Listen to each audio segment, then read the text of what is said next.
Assalamualaikum warahmatullahi wabarakatuh. Waalaikumsalam warahmatullahi wabarakatuh. Selamat pagi, menjelang siang anak-anakku sekalian.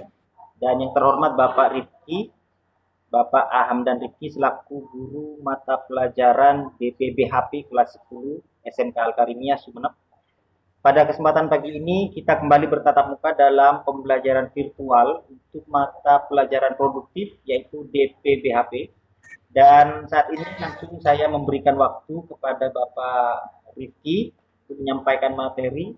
Dan karena dari tadi kita tidak sempat langsung memulai virtual ini karena kendala jaringan, maka untuk kesempatan ini mungkin 15 menit kami beri waktu presentasi kepada Pak Rifki. Selanjutnya nanti ada komunikasi timbal balik dengan siswa yang ada di rumah. Selanjutnya saya serahkan kepada Pak Rifki. Kami persilakan Pak. Assalamualaikum warahmatullahi wabarakatuh. Terima Waalaikumsalam. kasih kepada Bapak Ahmad telah memberikan waktunya kepada saya untuk mengajar lagi dalam mata pelajaran DPBHP. Pada kesempatan kali ini saya akan meneruskan pelajaran yang kemarin atau materi yang kemarin. Kemarin kita sudah membahas tentang apa? Pengertian teknik pemanenan, dan sekarang kita akan membahas tentang model pemanenan. Nah, kita akan membahas tentang model pemanenan. Pernahkah Anda membandingkan kegiatan pemanenan yang dilakukan petani tradisional dan industri pertanian sudah maju dan menggunakan teknologi? Berarti dari video yang kemarin kita sudah bisa membandingkan bagaimana cara atau penggunaan antara pemanenan secara tradisional dan pemanenan secara apa? Modern. Berarti kita sudah pertemuan kemarin kita sudah mengetahui bagaimana cara pemanenan secara tradisional dan pemanenan secara modern. Petani tradisional membutuhkan banyak tenaga kerja. Nah, berarti pertanian secara tradisional itu memerlukan banyak tenaga kerja. Kalau misalnya sudah banyak menggunakan tenaga kerja, imbasnya terhadap apa? Berarti imbasnya terhadap upah, biaya yang dikeluarkan. Kalau misalnya sudah semakin banyak tenaga kerja yang digunakan, maka biaya yang kita keluarkan juga lebih banyak. Nah, selanjutnya waktu yang lebih lama. Waktu. Kenapa waktu? Karena waktu penggunaan antara alat tradisional dan alat modern itu waktunya juga akan berpengaruh.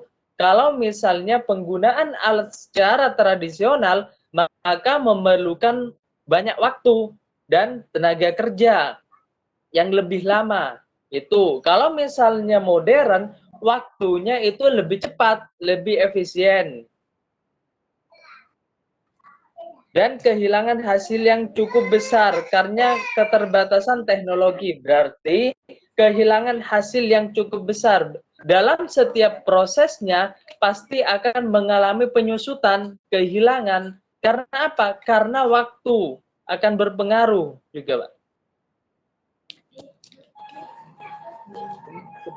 Karena apa? Kehilangan tersebut diakibatkan apa? Karena keterbatasan teknologi. Itu yang mengakibatkan banyaknya kehilangan hasil yang cukup besar dari hasil produksinya.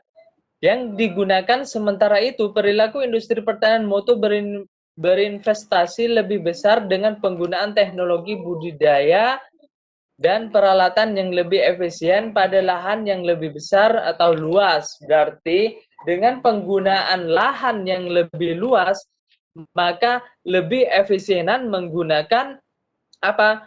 Alat modern. Tetapi di Indonesia ini kebanyakan penggunaannya adalah semi modern. Kenapa menggunakan semi modern?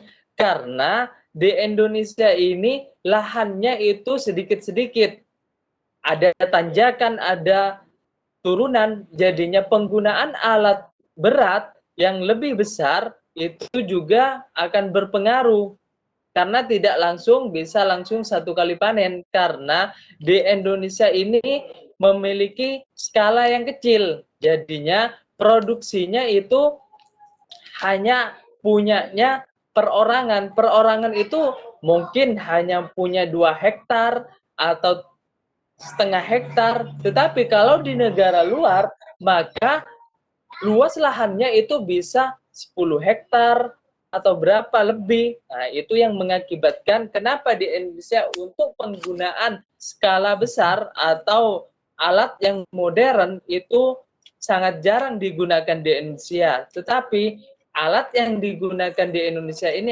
adalah alat yang semi modern. Selanjutnya kita akan membahas tentang prinsip pemanenan. Secara sederhana, Anda bisa memahami pemanenan bertujuan mengumpulkan hasil dari budidaya tanaman pada tingkat kematangan fisiologis maupun komersial. Berarti prinsip pemanenan ini adalah tujuannya secara sederhana bisa pemanenan bertujuan mengumpulkan hasil dari budidaya tanaman pada tingkat kematangan fisiologis. Berarti bisa secara fisiologis, secara individual, atau secara komersial atau keseluruhan. Selanjutnya, prinsip utama dari pemanenan adalah sebagai berikut. A. Penanganan pemanenan.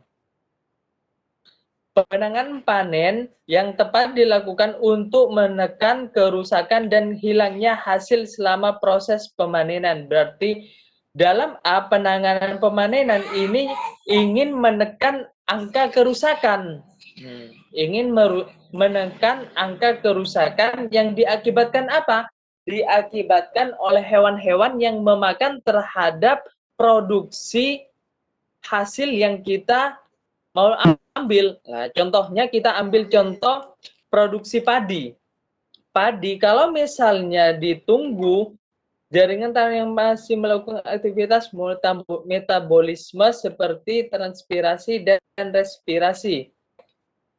Bahan fisiologis terjadi bahan hasil pertanian yang dapat dikonsumsi konsumen pada akhirnya. Berarti kenapa penanganan pemanenan tujuannya untuk menekan angka kerusakan yang diakibatkan oleh hewan-hewan seperti walang dan selanjutnya seperti apa lagi? Seperti tikus yang akan merusak terhadap tanaman yang kita tanam.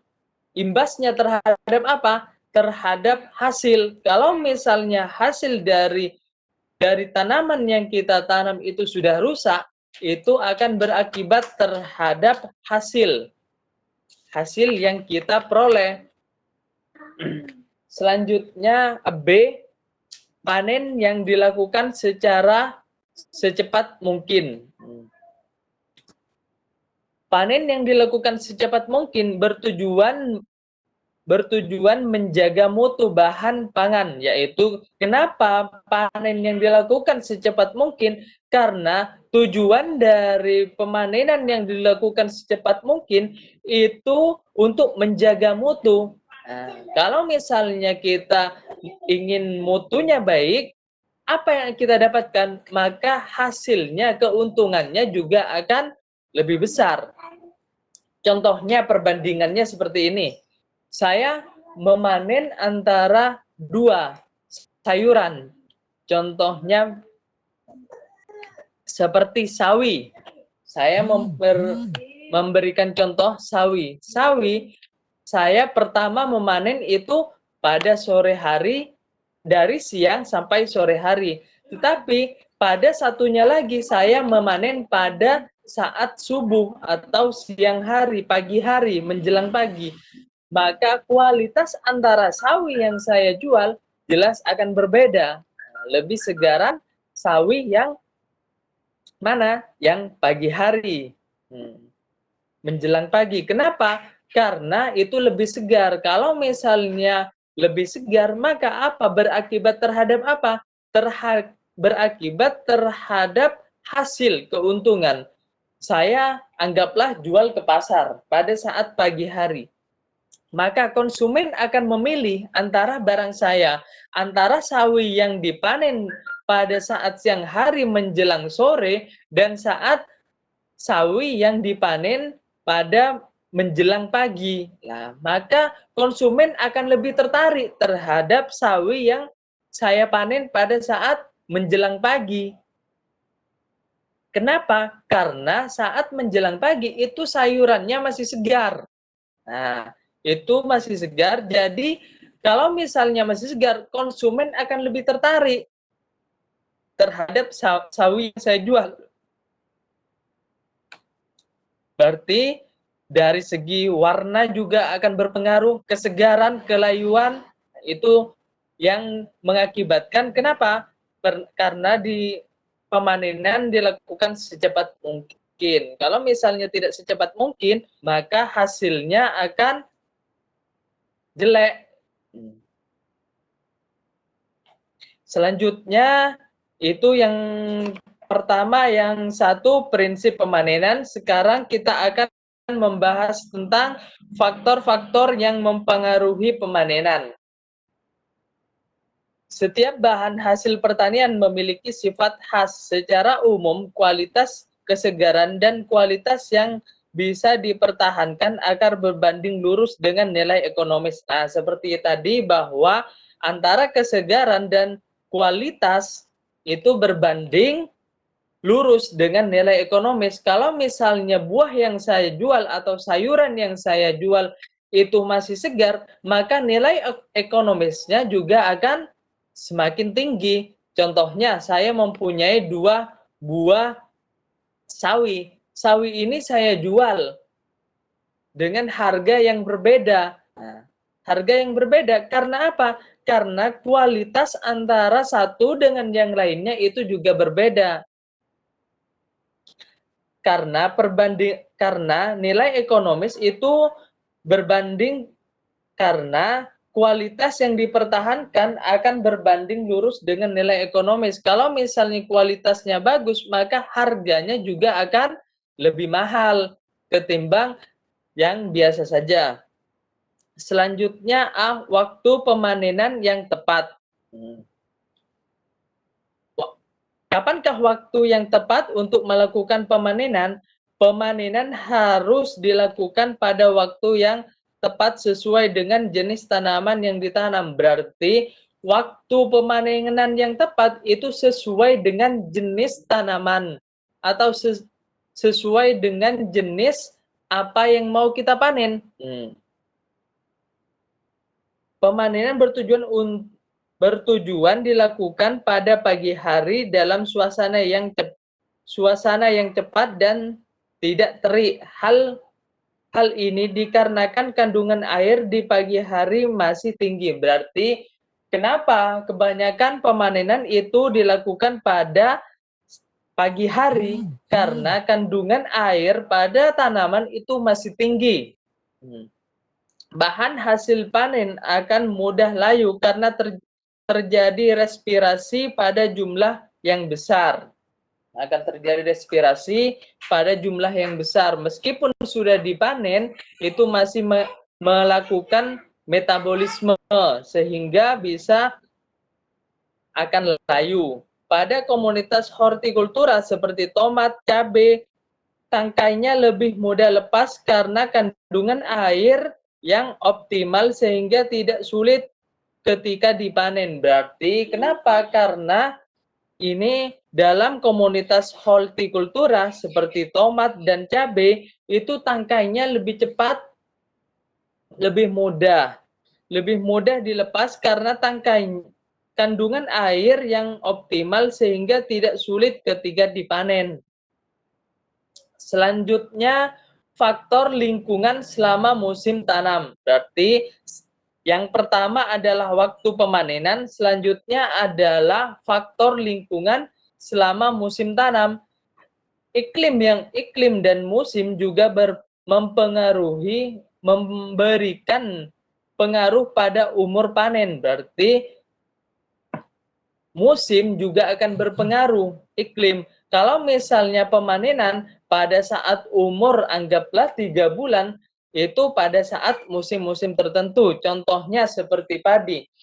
Padi ini pada musim sekarang mungkin umurnya 90 hari ke depan lebih. Tetapi kalau sudah setelah musim sekarang, musim tanam kedua, ditanami padi lagi, maka umurnya juga akan berbeda, mungkin lebih cepat. Karena apa? Karena faktor lingkungan. Pada saat musim tanam pertama, maka padi itu kebanyakan kekurangan air. Nah, kekurangan air sehingga produksinya itu juga akan lebih cepat dibandingkan musim tanam pertama.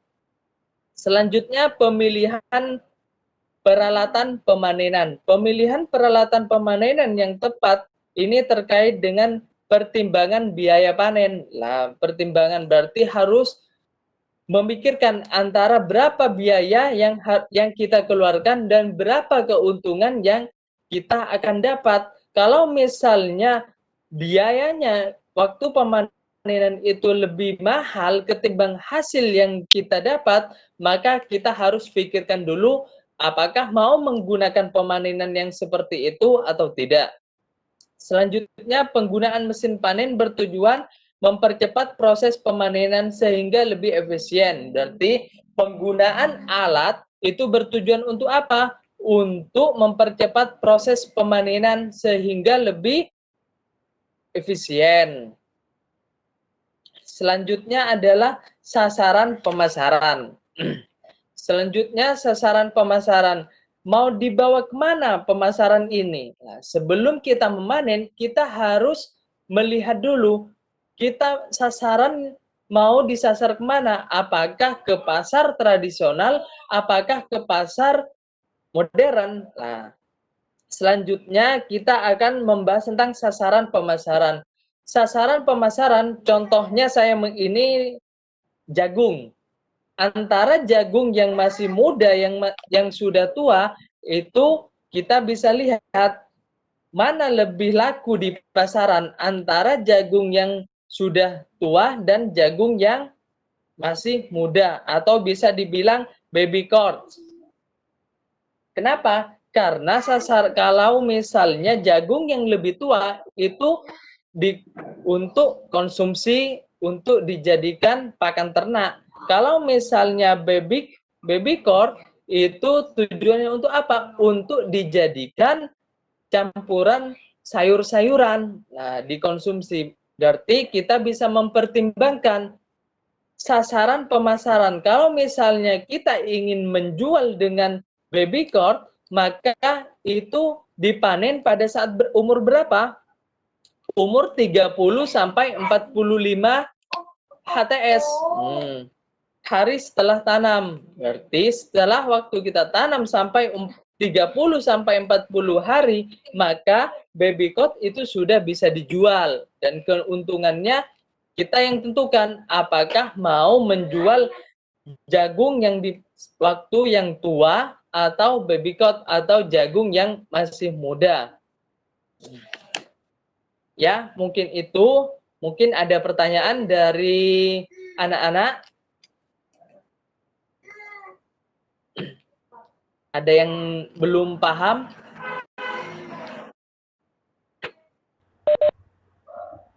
Langsung ditanyakan Pak Rifki kepada siapa ditujukan?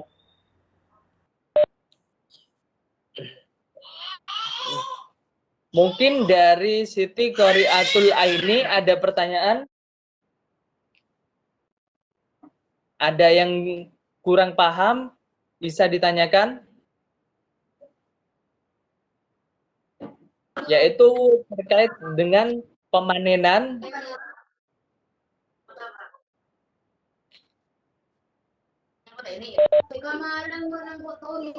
Silakan Siti Qoriatul Aini.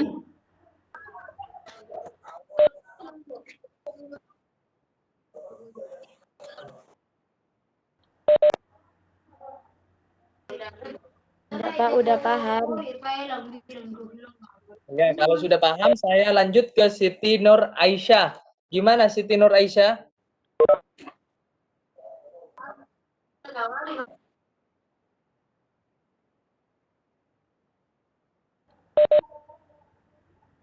Siti Nur Aisyah, open mic Siti.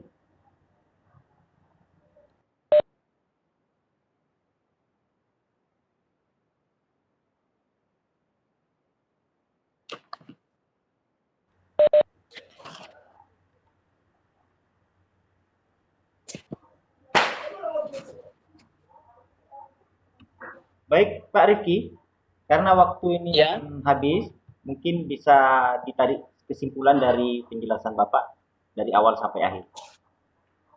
Ya, kesimpulan dari materi yang kita bahas pada model pemanenan adalah bagaimana kita bisa menekan angka kerusakan dari apa yang mau kita panen, yaitu dari serangan tikus dan serangan walang. Itu juga mempengaruhi terhadap kualitas juga. Dan waktu pemanenan itu juga sangat berpengaruh. Kalau misalnya kita ingin menjual dengan harga yang lebih mahal, maka waktu pemanenan juga harus lebih tepat sehingga sasarannya juga lebih tepat. Sasaran dalam pemanenan itu juga harus dipikirkan terlebih dahulu pada saat sebelum melakukan pemanenan. Apa yang akan kita jual, dan kita harus melihat terhadap peluang pasar mana yang lebih maksimal, antara apakah kita menjual barang itu saat masih muda atau yang sudah matang. Ya, terima kasih. Itu mungkin kesimpulan dari pembahasan kali ini pada pemanenan. Selanjutnya kita pada pertemuan besok kita akan membahas tentang pemanenan bahan hasil pertanian. Selanjutnya saya ucapkan terima kasih. Pada kesempatan kali ini kita bisa mempelajari lagi dan bisa bertatap muka meskipun dalam keadaan yang pandemik ini secara Webex meeting, menggunakan Webex meeting dalam pelajaran dasar penanganan bahan hasil pertanian. Saya ucapkan terima kasih. Akhirul kalam. Wassalamualaikum warahmatullahi wabarakatuh. Waalaikumsalam warahmatullahi wabarakatuh. Demikian Waalaikumsalam warahmatullahi anak-anakku wabarakatuh. sekalian, pembelajaran DPBHP kita pada kesempatan pagi hari ini. Mudah-mudahan ada nilai tambah. Dan terima kasih Pak Rifki atas kesempatannya dan usahanya yang keras sehingga dapat jaringan. Dari tadi keliling-keliling di rumah di Pagar Batu Bluetooth tidak ada jaringan katanya. Terima kasih Pak Rifki dan terima kasih anak-anakku sekalian. Materi Pak Rifki nanti akan kami share di grup WA kelas kalian. Dan akhirnya kita tutup Pak Rifki, anak-anak sekalian. Assalamualaikum warahmatullahi wabarakatuh. Waalaikumsalam warahmatullahi wabarakatuh.